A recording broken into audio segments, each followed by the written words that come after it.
선생님들 안녕하세요, 바닥입니다. 오늘 영상은 일단 주식 시황 리뷰는 아니고요, 차트를 보다가 괜찮은 섹터가 보여가지고 말씀을 드리려고 합니다. 그 섹터는 이제 자동차 관련 섹터고요. 일전에 영상을 찍을 때도 자동차 부품 섹터, 그러니까 자동차 관련 주들 모습이 괜찮다라고 말씀을 드렸었는데, 금요일날 모습을 확인해 보니까 모습이 많이 괜찮아가지고 이쪽 섹터를 좀 관심 있게 보려고 합니다. 일단 주식 시황 리뷰는 이따 밤에 시간이 되면은 올릴 예정이고, 이렇게 뉴스들이 좀 있는데 관련주들을 아직 정리를 못 해가지고 나중에 저녁에 따로 올리도록 하겠습니다. 지금은 이제 자동차주, 왜 자동차주를 사라 라고 얘기를 하냐면, 저는 일단은 차트를 중요시 하는데요. 그러니까 차트를 보는 이유가 나중에 이제 상승을 이렇게 할 때 분명히 하기 전에 이런 매집을 하는 과정의 모습이 차트에 나타납니다. 뭐 중간중간 이런 거래대금이나 이런 것들, 그래서 이제 이런 것들을 찾아보고서 차트가 전체적으로 금요일 날 이런 수급들이 많이 들어왔거든요. 뭐 이런 현대차나 기아차, 대형 우량주들 같은 경우에 이제 외국인 기관이 매수를 좀 들어왔고, 기아도 똑같이 이제 외국인 기관 강매수 이렇게 들어온 상황이고요. 그다음에 현대 위아도 보시면은 갑자기 외국인 기관이 이렇게 들어와 줬죠. 그다음 모비스도 그렇고, SL은 전부터 잘 갔던 그런 수급주였고, 화신이 이제 금요일 날 상승이 나와줬었는데요. 저는 주로 이제 세력주를 매매를 좋아하기 때문에 아마 화신이나 뭐 구형테크 이런 종목들을 매매할 것 같은데, 일단 화신이 올라간 이유에 대해서, 금요일 날 올라갔던 이유가 뭐냐면 전체적인 자동차 섹터가 올라간 이유에 대해서 먼저 알아야 됩니다. 일단 이 뉴스를 좀 보면은 나을 것 같은데요. 미국 자동차 업체인 제네럴 모터스의 공장 재가동 소식이 전해지면서 국내 자동차 부품주에도 매수세가 몰렸다는 겁니다. 그러면은 왜 이 제네럴 모터스 공장이 멈췄었는지 알아야겠죠. 그 이유를 알아야 되는, 이거는 이 홈페이지를 홍보하거나 그런 건 아니고요. 이게 리포트를 모아놓은 그런 홈페이지인데, 여기에 자동차를 검색해가지고 한번 읽어보시면 좋습니다. 그 하나금융투자의 송선재 연구원님과 안영준 연구원님께서 이렇게 올려주신 건데요. 일단 들어가서 보겠습니다. 일단 이분들 적정 목표가는 30만 원, 현대차가 지금 22만 7,500원이면은 30만 원까지 보신다고 하네요. 기아차도 그렇고. 일단은 내용을 보면 차량용 반도체가 그동안 공급이 부족했습니다. 다들 많이 들으셨죠? 그래서 차량용 반도체 공급이 부족하기 때문에 이 자동차 부품을 생산을 하고 싶어도, 그러니까 자동차를 생산하고 싶어도 생산할 수가 없었습니다. 그 뉴스 또 보면은 GM에서도 반도체 부족에 멈췄던 공장을 재가동한다, 이런 얘기가 좀 있고요. 이 차량용 반도체가 부족 사태가 참 큰 이슈였는데, 결국에는 이제 하반기에는 이 완화될 것이다 라고 하는 거고, 그리고 이 자동차라는 개념에 대해서 얘기를 하면은, 지금 자동차가 생산이 부족했죠. 그러니까 반도체 부족으로 생산이 부족하게 됐다. 그럼 이거는 이제 공급에 대한, 그러니까 공급이 부족하다는 거죠. 반대로 이제 이 자동차 섹터가 죽으려면은 뭐든지 그렇지만 이 자동차가 팔릴 것이냐 안 팔릴 것이냐에 대한 그런 얘기인데요. 근데 지금 2분기에서는 자동차가 이제 차량용 반도체 부족으로 인해서 생산이 부족하게 된 것이지, 뉴스를 보면은 지금 신차, 새로운 차 출고를 기다리고 있는 사람, 즉 수요가 지금 많이 있는 상황입니다. 지금이 어떤 상황이냐? 이 새로운 차가, 신차가 오래 걸리니까 사람들이 계속 일단 차를 사고 싶은데 차를 사지 못하는 그런 상황이 만들어진 겁니다. 그래서 반대로 이제 중고차 가격이 지금 뛰고 있다. 뉴스에서 보시면은 이 G70, GV70 같은 경우에 중고 차량 3개월 정도 썼던 그런 중고 차량인데, 새 차량 불과 80만 원밖에 차이가 안 난다고 합니다. 그만큼 이 수요가 지금 없어서 못 사는 그런 상황인데요. 결국 지금 이 자동차 관련 주들 이슈를 봤을 때, 현재 이런 현대차 고점 28만 원 있죠. 여기를 앞에서 강하게 갔다가 지금 빠지게 된 이유는, 결국 자동차가 안 팔려서 빠지는 게 아니라 이 차량용 반도체가 부족하기 때문에 생산을 할 수 없어서 실적이 악화될 것이다, 그런 우려감으로 이렇게 빠지게 된 겁니다. 근데 이 악재가 해소가 되는 순간이 결국에는 3분기 정도, 그러니까 올해 하반기 정도에는 수급이 이제 좀 풀릴 수 있다. 그리고 미국에 있는 자동차 회사도 공장을 재가동한다, 이런 얘기들이 나오는 것 자체가 이 앞에서 빠졌던 차량용 반도체 부족 이슈에 대해서 이제 그 악재가 조금씩 해소가 돼가고 있다라고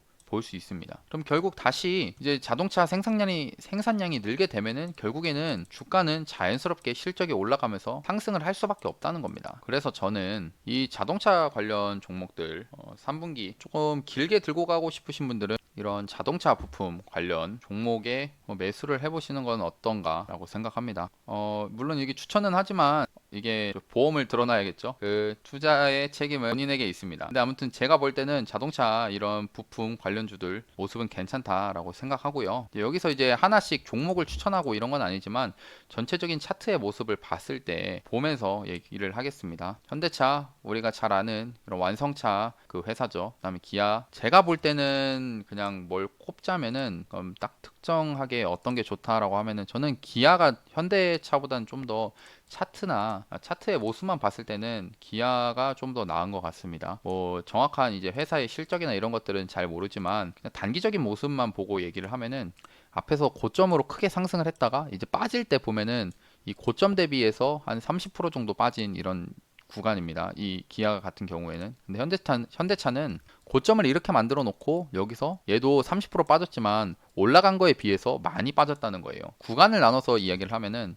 처음에 이런 매집을 했던 구간과 그다음에 여기 매집을 했던 여기 이제 다시 올라가면서 중간 구간 그다음에 최상단 구간이 존재를 하면은 일단 현대차 같은 경우에는 가운데 그러니까 이 첫 번째, 두 번째, 그다음 세 번째, 아이고 이런 세 번째 구간 나눠서 했다고 치면 두 번째 거의 저점 구간에 와 있다라고 볼 수 있습니다. 이 얘기는 결국에는 주가가 이렇게 빠질 때 그러니까 세력이 어느 정도 아니 떨어지는 거를 지켜줬다는 거죠. 그냥 지켜만 봤다, 그냥 관망을 했다라고 볼 수가 있습니다. 그러니까 세력 입장에서는 나는 여기까지 이 종목을 세력이 보고 관망을 하고 있을 때 나는 여기서 지켜주는 거 괜찮다. 이게 말을 다시 하면은 강한 종목이었으면은 이 높은 구간에서 세력들이 주가를 잡아줬을 거라는 겁니다. 이제 기아를 보면은 기아 같은 경우에 얘는 앞에서 크게 상승을 했던 구간이 있죠. 그냥 여기를 또 똑같이 첫 번째 구간이라 하고, 그다음에 여기 중간, 그다음에 여기 세 번째 구간 이렇게 나누겠습니다. 이거는 뭐 자로 재듯이 이렇게 할 필요는 없고요. 그냥 이렇게 나누고 얘 같은 경우에는 아까 현대랑 모습이 조금 다른 게 아까 봤던 두 번째 구간, 이 두 번째 구간의 하단 구간까지 오지도 않았고요. 그다음에 이 위에서 여기서 하락이 나오고 이렇게 뭔가 계속 물론 여기는 쌍봉이 맞았지만 이렇게 봉이 두 개 나오면서 쌍봉으로 떨어졌지만 먼저 쌍바닥을 만들어주는 그런 움직임들이 지금 나오고 있다는 겁니다. 최근의 모습이. 이런 종목은 사실 주봉을 보면서 얘기를 하면 편한데요. 기아 같은 경우에는 이 20주선이 있거든요. 이 노란색 20주선을 그동안에 밑으로 떨어졌다가 다시 20주선 올려놓으면서 그다음에 이걸 5주선이라 합니다. 이 5주선을 다시 위로 몸통으로 올려놓았습니다. 여기서 지지를 해놓은 모습이고요. 며칠 동안, 몇 주 동안, 한 2주 동안 해가지고. 그다음 현대차 같은 경우에는 아직 물론 이 5주선 위에다가 이렇게 주가를 안착을 시켜놨지만 이 노란색인 20주선을 뚫지 못하는 그런 모습이 나왔습니다. 그런 모습이 지금 나오고 있고요. 그러니까 둘 다 괜찮은 종목이라고 치지만 둘의 모습을 비교했을 때 기아 같은 경우는 이 20주선을 지금 몸통으로 돌파를 해준 모습이죠. 일단 이런 식으로 종목을 봤을 때는 두 개를 비교했을 때는 현대차보다 기아가 좀 더 낫다라고 생각하고 다음에 이제 이 두 개 종목은 좀 시가총액이 몇 조가 되기 때문에 49조겠죠. 49조 이런 식으로 시가총액이 높아서 등락률이 얼마 없습니다. 그래서 이 종목은 제가 매매를 좀 잘 안 하고 저는 이제 차라리 이런 수급주지만 그 시가총액이 얼마 안 되는 현대위아 이런 종목들을 조금 보지 않을까 싶습니다. 현대모비스 지금 봤을 때는 현대위아를 볼 것 같고 SL이 그동안 상승을 크게 했는데 이 종목은 좀 떨어지거나 할 때 볼 것 같고요. 그다음에 화신 얘네들은 이제 또 세력주의 모습, 수급주는 아니지만 그 다음에 이제 구형테크, 아진산업 이런 종목들이 전에 자동차 부품 관련주로 크게 상승이 나와줬었는데요. 저는 이제 화신이 많이 이번에 금요일날 올라갔기 때문에 따로 보지는 얘도 이제 먼저 최우선으로 세력주 중에선 볼 거지만 조금 과하게 올라갔으니 좀 떨어지는 거를 기다려 볼 것 같고 대신에 이제 구형테크나 아진산업 이런 종목들 이런 데서 이제 매집을 하면서 다시 얘네들이 올라갈 모습을 좀 하고 있다라고 보거든요. 그다음에 코리아 FT, 화신전공도 이제 결국에는 화신이 이랑 같이 봐야 되는데 제가 생각할 때는 화신을 보는 게 낫습니다. 화신 전공보다는. 그다음에 성우 하이텍도 지금 자동차 부품 관련으로 해서 올라가는 모습이고요. 그다음에 이제 뭐 세종공업, 동원금속, 상신브레이크, 상신브레이크도 브레이크 관련으로 해가지고 크게 상승을 했던 그런 종목입니다. 이 시가총액이 낮기 때문에 상승률이 큰 종목이긴 한데요. 그리고 한국단자, 그다음 두올도 괜찮고, 그다음에 현대공업 이런 종목들이 좀 존재를 한다. 이제 자동차 부품 관련 종목들을 이야기하면은 그동안에 이 자동차 주들이 상승을 앞에서 크게 했지만 이때 유동성을 바탕으로 크게 했지만 그 다음부터 이제 올해 들어서 이렇게 하락을 하는 이유는 결국에는 차량용 반도체 부족으로 인해서 공급이 부족하게 될 것이다. 그 공급 부족으로 인해서 이제 실적이 악화가 될 것이기 때문에 이렇게 하락을 미리 했는데, 근데 하반기에는 이제 차량용 반도체가 그 공급 부족이 해소가 될 것이다. 부족난이 해소가 될 것이다라고 하면서 악재로 인해서 하락을 했던 구간이 이제는 올라갈 수 있다. 그래서 자동차 부품 관련주들을 한번 이제 보자는 겁니다. 그러면은 오늘 영상 봐주셔서 감사하고 영상이 도움이 되셨다면은 구독하고 좋아요, 알람 설정까지 눌러주시면 감사하겠습니다. 그리고 6월 7일부터 이제 바닥스탁에서 유료 리딩 하고 있으니까요. 관심 있으신 분들은 댓글에 카페 주소 올려놓도록 하겠습니다. 네, 영상 봐주셔서 감사하고 이상으로 바닥이었습니다.